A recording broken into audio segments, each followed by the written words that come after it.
Bonjour. Vous allez bien? D'accord.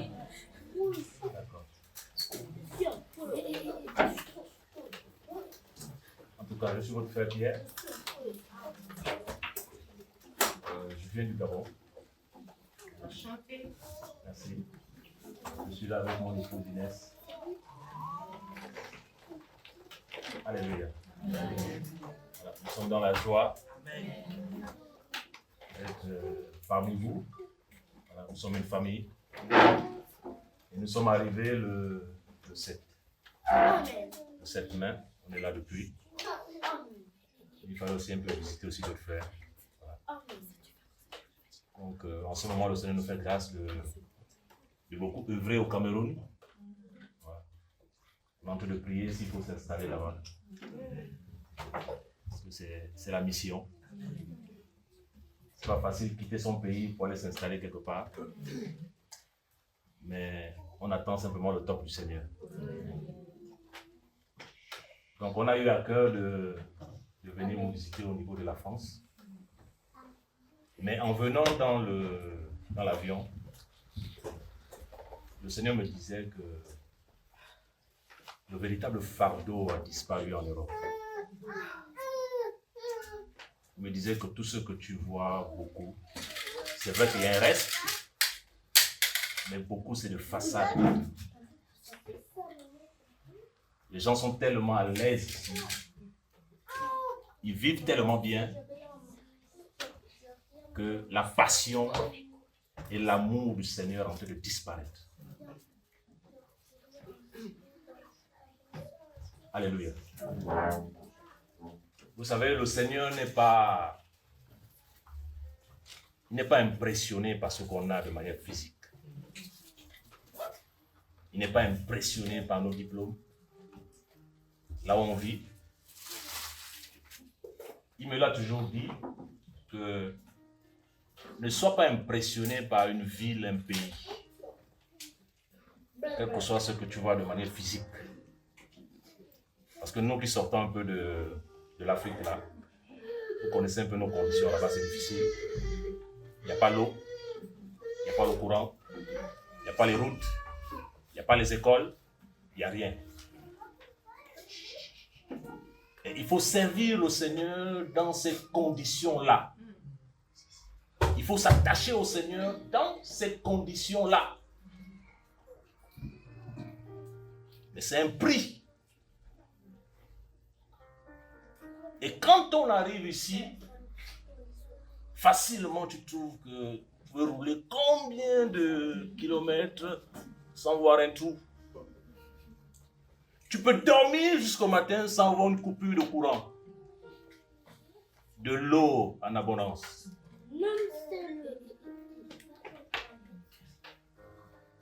Pour avoir l'électricité jusqu'au matin, quand tu mets mon niveau de doigt là-bas, il faut prier. Il faut avoir les coupures 3 jours, 2 jours.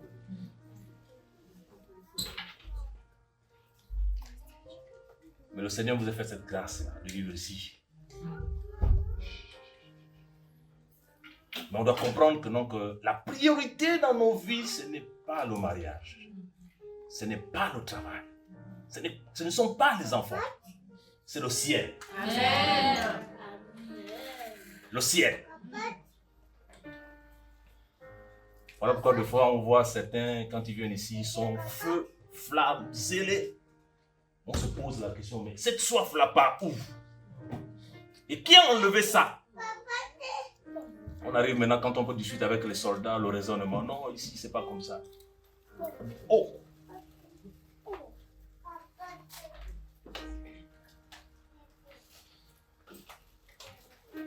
La passion du Seigneur, la soif du Seigneur. Pas devant les hommes. Pas devant quelqu'un. Pas devant une assemblée. Mais seul avec le Maître. La passion.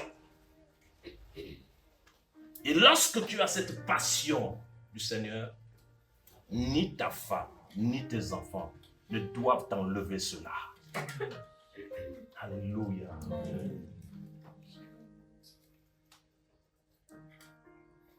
La passion.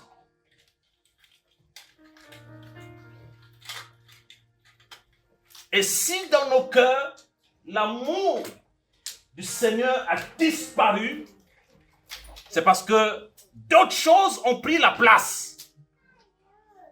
On a changé de priorité.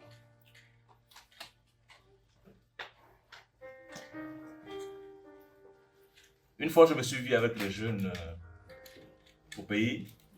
On s'est retrouvés dans un carrefour. Je leur disais, mais où est la relève? Où est la relève? Lorsqu'on a commencé l'émission par la grâce du Seigneur, j'avais 26 ans, je dis par la grâce du Seigneur, j'en ai 45.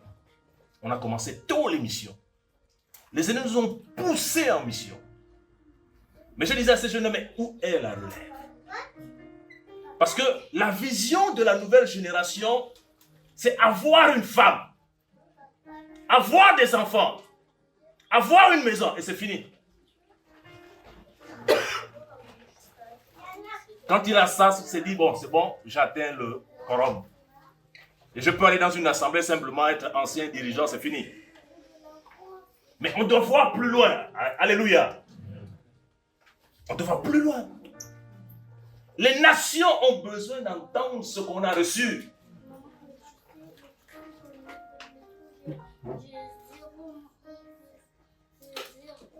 Les provinces ici en France ont besoin d'entendre ce qu'on a reçu. Le Seigneur nous a fait grâce d'aller à Angoulême. Je ne sais pas si vous connaissez Angoulême. On était avec l'ancien Flavien, on a roulé, il y a un frère qui est dans les villages. Mais je disais au frère, mais regardez le champ est tellement vaste. Vous savez, moi j'aime bouger, amen. J'aime bouger. Le champ est tellement vaste. Mais où sont les ouvriers? La moisson est grande. Mais où sont les ouvriers? Les ouvriers sont dans le sommeil. Les ouvriers sont là pour contempler leurs femmes. Oh! Contempler leur voiture, contempler leur maison.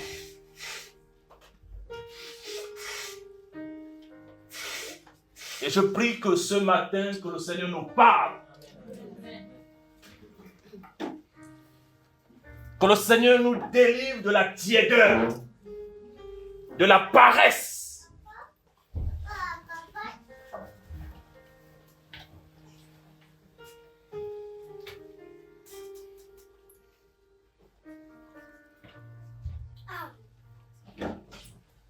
La passion du Seigneur. La passion du Seigneur.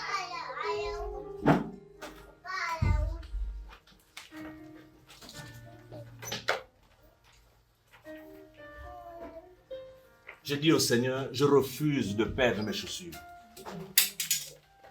Je refuse, Seigneur. Tu ne m'as pas donné la grâce de prêcher, il y a des foules. Mais même si c'est une personne, je me déplace pour une personne. La Bible dit qu'il y a la joie dans le ciel. Même si personne ne me voit, même si personne ne me filme, mais toi au ciel, tu me vois. Toi, tu me vois.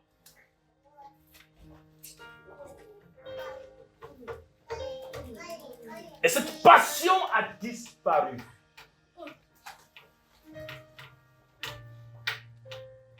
Cette soif a disparu. Et lorsque le Seigneur m'a enseigné ça, il m'a dit, sépare-toi de beaucoup. Parce que celui avec qui tu marches peut te communiquer sa tiédeur.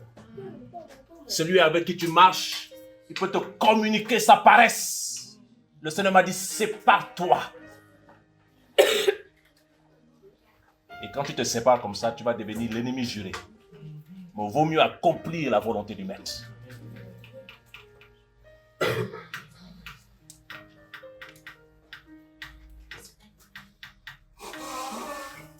Hier, je discutais avec un frère, avec sa future femme, je lui disais que mais le Seigneur ne t'a pas d'abord créé pour elle.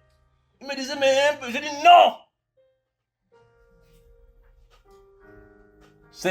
Le Seigneur ajoute ça parce que c'est pour t'aider dans la mission. Mais on a d'abord une mission.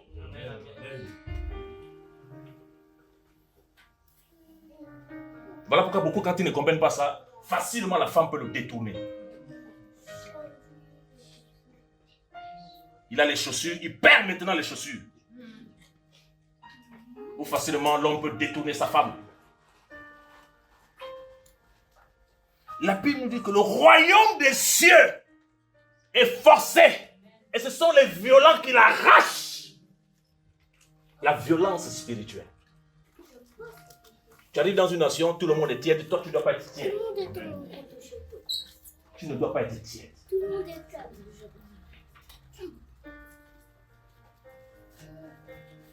Il ne faut pas s'y avoir le zèle amer, amen. Mais tu ne dois pas être tiède.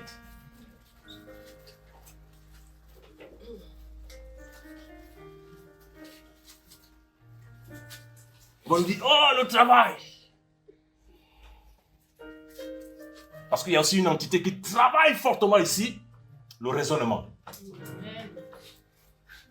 J'ai discuté avec un frère, je disais que, mais on peut évangéliser dans ce village-là. Il me dit, mais non, mais tu n'habites pas ici. Je dis, on peut évangéliser dans ce village-là. Et la stratégie que le Seigneur me donnait, c'est que vous avez des femmes blanches et c'est des blancs qui sont là. On peut aller ensemble. Parce que quand ils vont voir les noirs, ils peuvent dire peut-être qu'on va faire quelque chose. On peut aller ensemble et partager la parole. Oh non, tu n'habites pas ici. Je compris. Le Seigneur m'a dit, laisse le raisonnement.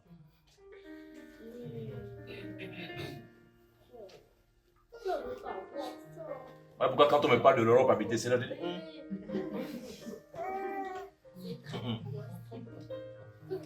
je ne viens pas quelque part si le Seigneur ne me parle pas. Même si on voit les routes comme quoi, on voit les gratte-ciel. J'ai envie de garder la foi.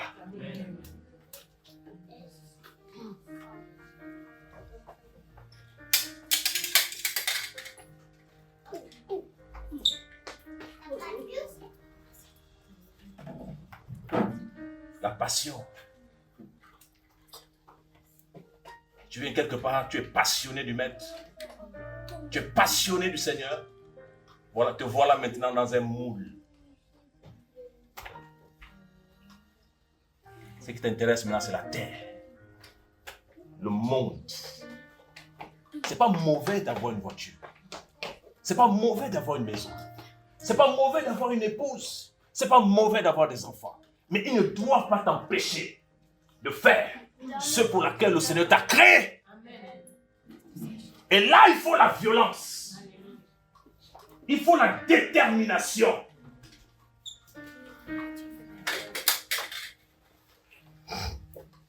La violence.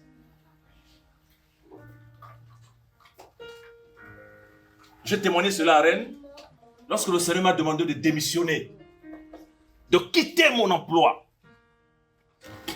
Après 11 ans de service, de loyaux service à Tata-Afrique Gabon, en tant que responsable archiviste, le seul archiviste d'entreprise. En 2022, le Seigneur me demande de tout lâcher. J'explique ça à mon épouse.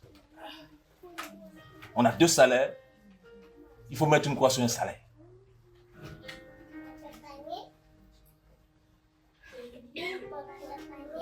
Frère, tu n'as pas une femme convertie, elle n'acceptera pas. Il y a femme et femme. Alléluia. Le Seigneur me dit lâche. Je dis ah. J'explique ça à la sœur. Il me dit lâche maintenant, c'est le temps. Et je dois lâcher en mai et en décembre. Mon N+1 devait aller en retraite. Il avait fait le mail au DG sans le savoir que je suis son remplaçant.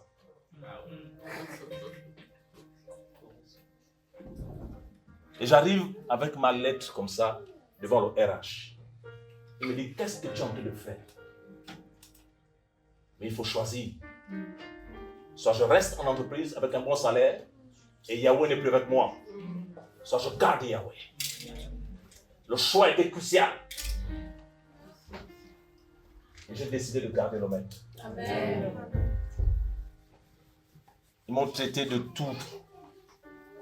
Et pendant que j'allais déposer la lettre de démission quand je suis dans le taxi, l'ennemi est en train de me dire, tu vas être un mendiant dans la rue comme ça.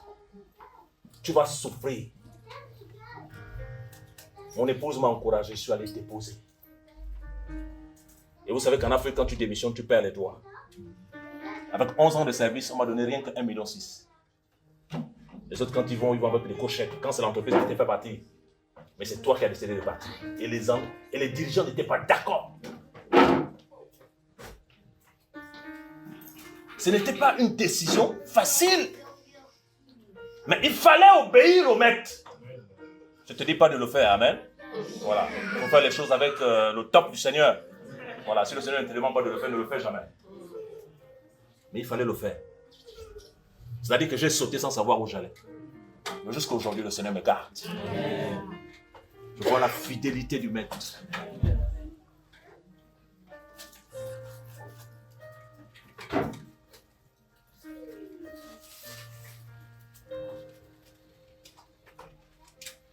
Je vois la fidélité du maître.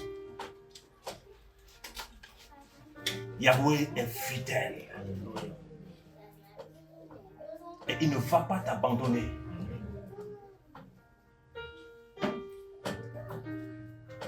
Il ne va pas t'abandonner. Quand je regarde la génération actuelle, la jeunesse actuelle, il y a quelque chose qui manque. Je me dis, mais Seigneur, mais qu'est-ce qui ne va pas?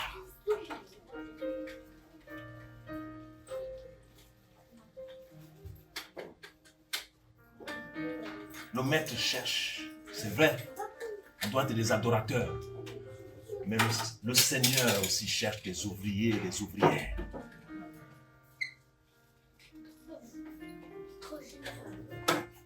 Alléluia.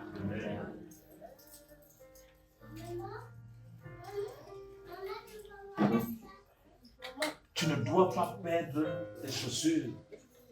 Tu ne dois pas perdre ce que le Seigneur t'a demandé de faire. Le Seigneur t'a parlé. Il t'a demandé de faire quelque chose. Fais ce que le Seigneur te demande de faire. Mais toi, tu es dans le raisonnement. Et à chaque fois que tu vas raisonner, ce que le Seigneur t'a demandé de faire, il va t'arracher cela et donner à quelqu'un de disposer. Et voilà pourquoi vous allez voir que, donc, les gens viennent là, ils ont la grâce. Ils tournent en rond des années. Ils tournent en rond des années. Au lieu d'avancer avec le Seigneur, ils passent le temps dans les murmures, ils passent le temps dans les disputes, ils passent le temps dans les divisions. En fait, les gens qui se ressemblent se mettent toujours ensemble. Ils se mettent toujours ensemble. Mais depuis le Seigneur, on le verra tout à l'heure, le Seigneur les a abandonnés depuis. Mais comme les enfants du Seigneur aujourd'hui n'ont plus le discernement, ils ne discernent plus que celui-là. Même s'il prêche comme quoi le Seigneur l'a abandonné depuis. Il n'y a plus l'huile en lui.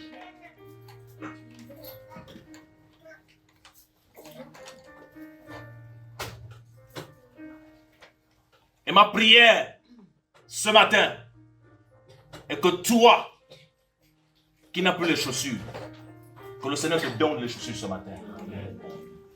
Et que le raisonnement quitte dans ta vie. Nous sommes dans les temps de la fin et le maître est à la porte. Ce n'est plus le temps de chercher à plaire à un homme. Ce n'est plus le temps de chercher à plaire à un lieu. Le maître est à la porte. Et si le maître est le centre de ton cœur, si le maître est le centre de ta vie, tu vas respecter les aînés. Alléluia. Amen. Tu vas respecter ceux qui t'ont formé. Tu vas respecter les aînés. Tu vas respecter, tu as la crainte du Seigneur. Le problème, c'est que non, que le Seigneur n'est plus au centre. Maintenant, qu'est-ce qui est au centre?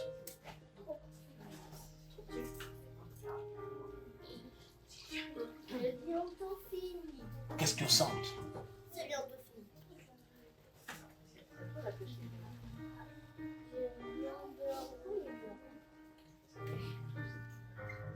Vous voyez, il y a des couples, pas de projet pour le Seigneur. Aucun projet pour le Seigneur.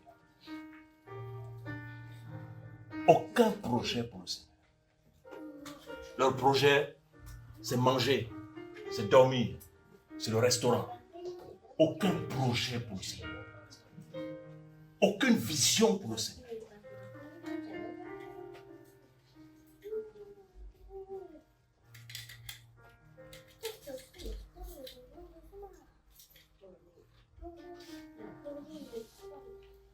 Et c'est là que je te dis aux jeunes, même aux jeunes que le Seigneur fait grâce.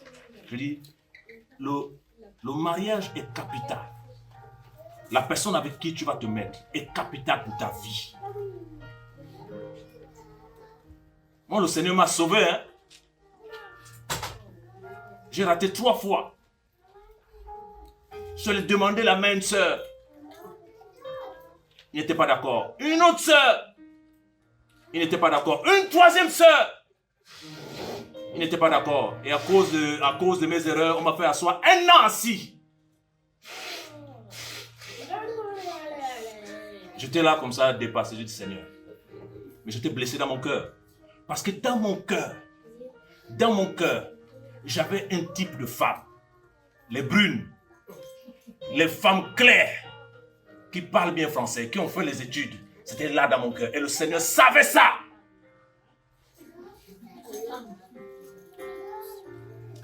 Il m'a dit, je vais te tailler d'abord.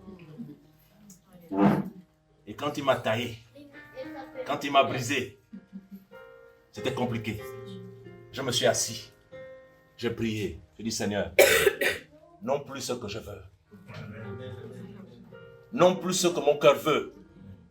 Mais ce dont toi tu veux. Même pas 2 mois, elle était à côté de moi là, je ne la voyais pas. Les écailles sont tombées.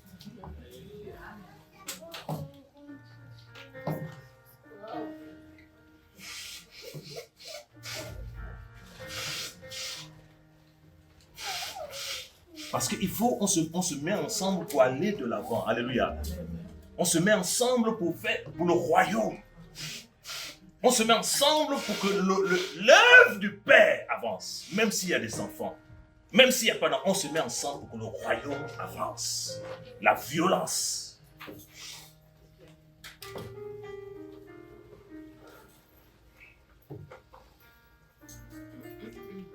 De Timothée 3.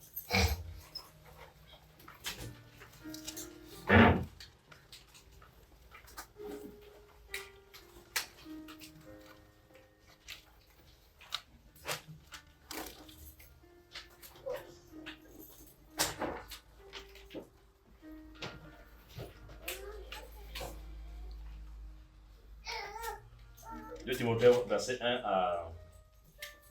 à 3. Je peux faire la lecture. Mais sache aussi ceci, que dans les derniers jours surviendront des temps difficiles à supporter. Car les gens seront amoureux d'eux-mêmes, aimant l'argent, fanfarons, orgueilleux, blasphémateurs, rebelles à leurs parents, ingrats et sans religion, sans affection naturelle, sans loyauté, calomniateurs, sans autocontrôle, cruels, opposés à la bonté et aux hommes bons. Alléluia. Paul, dans l'esprit. Paul, dans l'esprit, a vu, poussé par le Seigneur, ce qui va intéresser les hommes dans les derniers temps. Et ici, Paul nous dit qu'ils seront amis de l'argent. Vous savez qu'un ami, on a du mal à se séparer. Ils vont tellement aimer l'argent. Des fois, on peut être même enfant du Seigneur, mais on ne se rend pas compte que non, que on est déjà pris à la part du gain. On est tellement passionné du monde, de la terre, des choses. On est tellement passionné et on perd l'amour du Seigneur. Et Paul a vu ça. Et la même chose aussi, Jean l'a vu aussi. Apocalypse 3. Verset 14 à 16, à 17.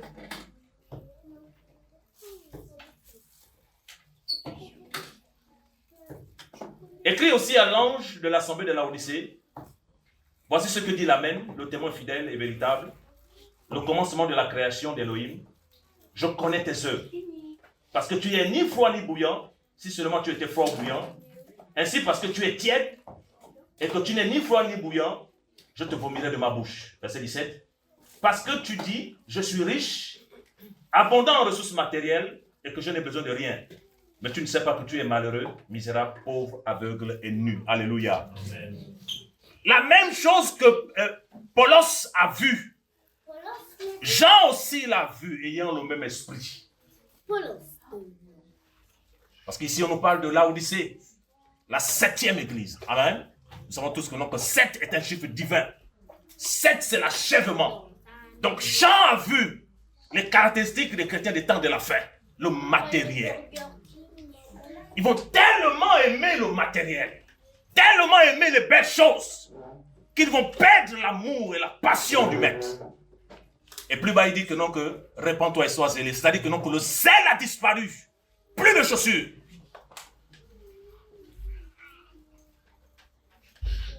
Et c'est ça le constat actuel.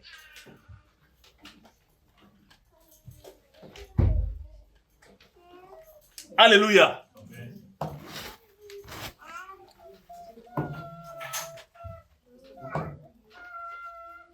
Le sel. Il dit ici abondant en ressources matérielles. C'est-à-dire que tu as une voiture. Tu te bats encore pour acheter une deuxième. Tu te bats encore pour acheter une troisième. Tu as une maison, ainsi de suite. Mais ta priorité, tu te focalises sur la terre. Tu as un travail. Tu as un salaire modeste. Tu n'en veux pas. Tu veux plus. Tu te focalises sur la terre. Plus le temps de la prière, plus le temps de l'évangélisation, plus le temps de mission, mais tu te focalises que sur la terre.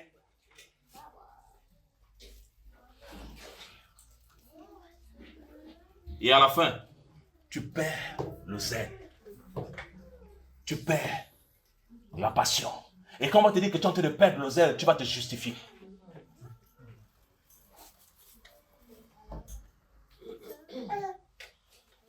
Jean a vu ça dans l'esprit.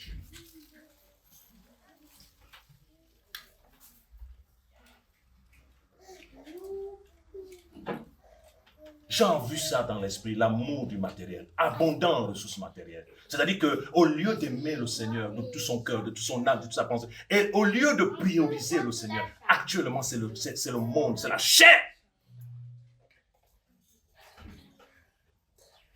Et ça fait en sorte que donc, des années, on tourne en rond. Amen. Pas de vision, pas de projet, pas d'initiative pour le Seigneur, rien n'avance. Les gens ont besoin du Seigneur dans telle province, personne. Les gens ont besoin du Seigneur dans telle province, personne. Oui, il peut y avoir des aînés qui font un travail, mais chacun de nous, on peut faire ce que le Seigneur demande de faire. Alléluia. Même dans les coulisses. Chacun de nous, on a une mission aussi. Même dans les coulisses. Même si c'est une personne, même si c'est pour nous, on a une mission. Et pose-toi la question, quelle est ta mission?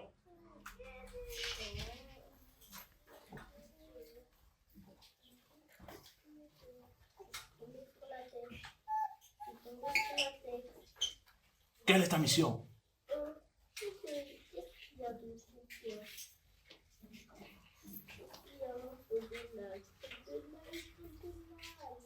Le Seigneur m'a fait grâce d'écrire un livre sur la culture africaine. Il me disait, tu vois, beaucoup de Noirs que j'envoie en Europe là-bas comme des missionnaires, mais quand ils viennent ici, là, au lieu de changer de mentalité pour évangéliser partout dans l'Europe, ils viennent être maintenant comme des colonies. C'est-à-dire les Gabonais avec les Gabonais, les Congolais avec les Congolais, les Béninois avec les Béninois.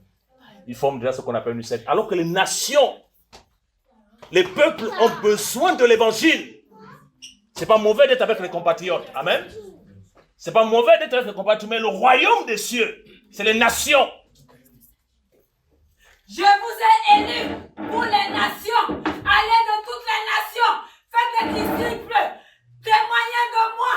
Je suis l'Élohim vivant, l'Élohim des miracles, l'Élohim tout-puissant. Je pourvois vos besoins. Parlez de moi. Allez de toutes les nations. De toutes les nations. Je vous ai choisi. Vous parlez de moi. Moi, l'Éternel des armées, je vous envoie. Je vous envoie. Témoignez de ma parole. Témoignez de moi. Sauvez mon peuple. Parlez de moi. Parlez de moi. Moi, l'Éternel des armées. Moi, l'Éternel des armées. Je pourvois vos besoins. Je suis le pourvoyeur. Je suis le pourvoyeur. Je suis l'Élohim vivant. Je suis l'Élohim de miracles.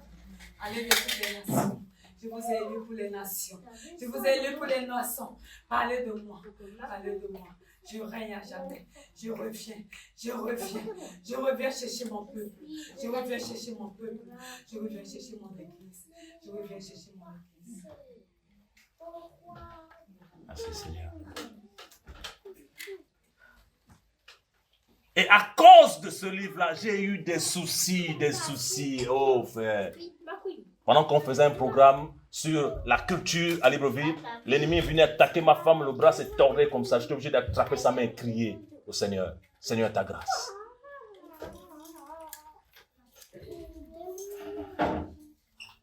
Quand le Seigneur t'envoie quelque part, il t'envoie en tant que missionnaire. En tant que missionnaire. Tu dois savoir que non, que les Allemands ont besoin de l'évangile.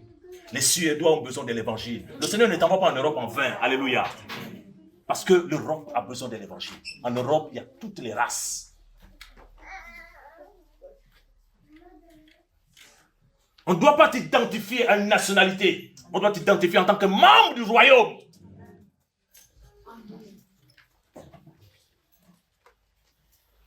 Et quand le Seigneur m'a enseigné ça, j'ai commencé à me... Je ne veux plus. Et je suis bien comme ça seul.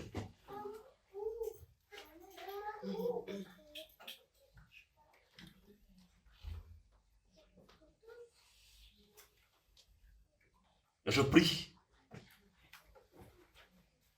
qu'on se rappelle, qu'est-ce que le Seigneur t'a demandé de faire? Qu'est-ce que le Seigneur attend de toi? La Bible dit que le juste vivra par la foi. Oui, c'est difficile.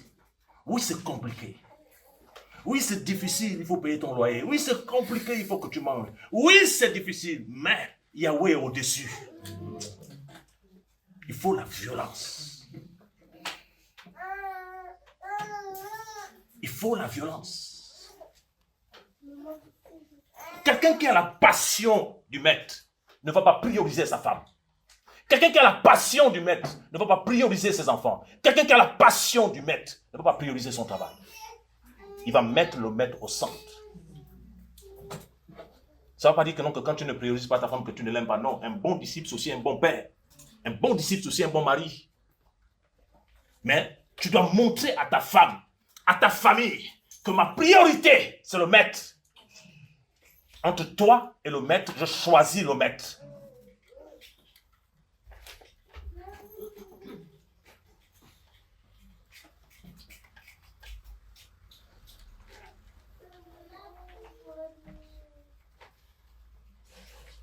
Et le Seigneur pouvait dire que non, que l'iniquité va s'accroître. Et l'amour du plus grand homme se refroidira. Ça y est, nous sommes en ce temps. L'amour en train de se refroidir. L'amour en train de se refroidir.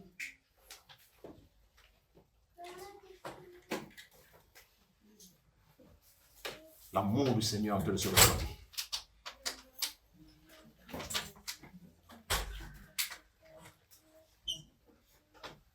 Voilà pourquoi on doit savoir avec qui marcher. À Genèse 22, on va lire quelque chose.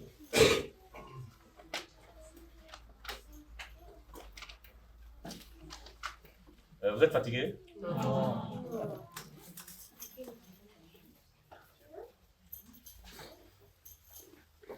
Genèse 22 à partir du verset 1.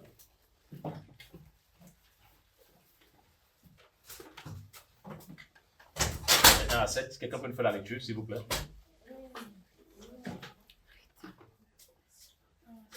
Oui, 1 à 7. Or, il arriva que ces choses et trouva Abraham et lui dit, Abraham, et il dit, me voici. Il dit, s'il te plaît, prends ton fils, ton unique, celui que tu aimes, Yitzhak, va pour toi en terre de Moria, et là fais-le monter en holocauste sur l'une des montagnes que je te dirai. Abraham s'est enlevé tôt le matin, scella son âne et prit 2 de ses serviteurs avec lui et Yitzhak son fils. Ayant fendu le bois pour l'holocauste, il se leva et s'en alla vers le lieu qu'Élohim lui avait dit. Le troisième jour, Abraham, levant ses yeux, vit le lieu au loin. Abraham dit à ses serviteurs, « Pour vous, demeurez là avec l'âne. Le garçon et moi, nous irons jusque là-bas pour adorer. Puis nous reviendrons auprès de vous. » Abraham prit le bois de l'holocauste et le mit sur Isaac, son fils. Et il prit le feu dans sa main et un couteau. Ils s'en allèrent tous les deux ensemble. Isaac parla à Abraham, son père, et dit, « Mon père, Abraham dit, me voici mon fils. » Et il dit, « Voici le feu et le bois, mais où est l'agneau pour l'holocauste ?» Alléluia. Amen. Le Seigneur a commencé à m'enseigner sur cette affaire-là, cette histoire-là. Abraham. Le Seigneur, Elohim promet un fils à Abraham. Il dit ton fils que tu aimes, ton unique. Mais pourtant, il y avait Ismaël qui était déjà là. Amen. Il dit, prends ton fils. Va me l'offrir en sacrifice. L'enfant que tu as attendu, ça fait 25 ans. Mais quelle souffrance. J'attends cet enfant depuis 25 ans et tu me demandes de l'offrir en sacrifice. Mais Abraham a fait confiance au Seigneur. Et il fallait obéir. Et il prend l'enfant. Il prend ses serviteurs. Il prend l'âne. Ils s'en vont. Et la Bible nous dit que donc il a vu le lieu au loin. Un visionnaire. Et il a fait quelque chose que le Seigneur m'a enseigné. Il n'est pas monté avec ses serviteurs. Amen. Il a dit restez ici avec l'âne. Lui il est monté. Restez avec l'âne. Quand vous regardez bien, l'âne, l'animal qu'on appelle l'âne, des fois les Français disent que t'es-tu comme l'âne. C'est quelqu'un qui n'écoute pas beaucoup.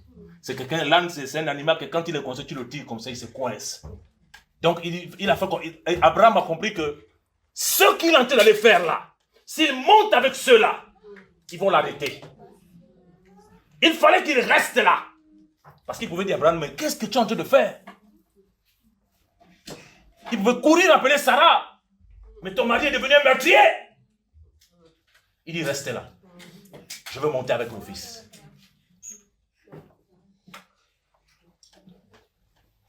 Et par là, le Seigneur a commencé à m'enseigner en me disant que non, il y a des gens avec qui on ne peut plus continuer la marche. C'est que tu te mets encore avec eux, ils vont t'attraper.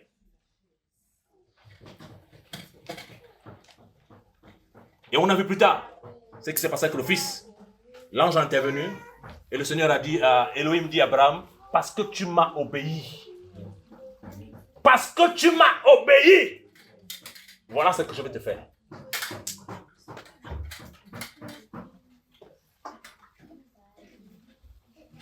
Et on comprend tous que l'obéissance vaut mieux que les sacrifices. Ils sont restés avec l'âne.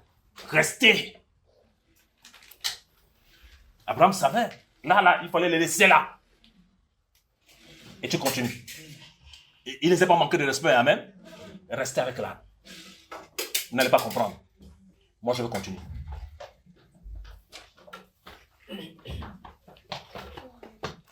Il ne faut jamais accepter qu'on t'impose la compagnie, qu'un frère t'impose sa compagnie, qu'une soeur t'impose sa compagnie. Paul nous dit que les mauvaises compagnies corrompent les bonnes mœurs. Et en tant qu'époux aussi, il faut vérifier avec qui ta femme parle. Il faut vérifier. Si ce n'est pas le royaume, qu'il s'en sépare. Ce qui nous embête, c'est les sentiments. Et la peur d'être vrai. La Bible nous dit que l'amour se réjouit de la vérité. L'amour ne se réjouit pas du mensonge. Il faut être vrai avec son frère. Il faut être vrai avec son prochain.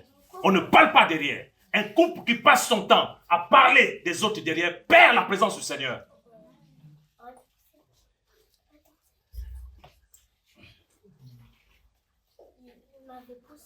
Abraham est monté. Et on a vu ce que le Seigneur a fait. Il a obéi. Mais je vous assure, à la place d'Abraham, est-ce que c'était facile? Même pas un peu facile. C'est un prix, ton fils. Et pourtant, il y avait l'autre. Mais il dit, ton fils, ton unique. Celui que tu aimes. Ce que le Seigneur va te demander de faire, ça coûte cher. Ça coûte cher. Mais il faut obéir au Seigneur. Il faut obéir au Seigneur. Même si tu ne comprends pas, obéis au Seigneur. Et tu feras sa gloire. Il est fidèle.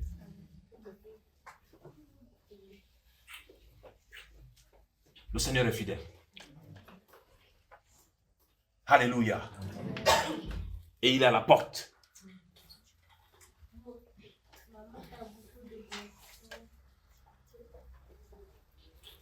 Qui a perdu la passion du Seigneur?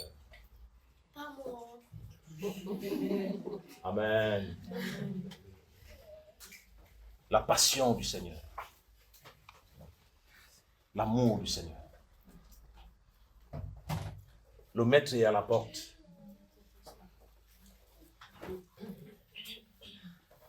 Vous savez, j'ai compris une chose que aimer le Seigneur,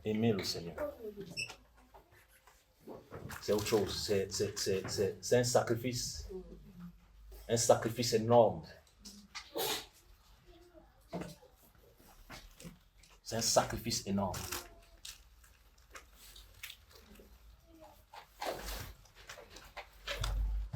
Alléluia. Amen.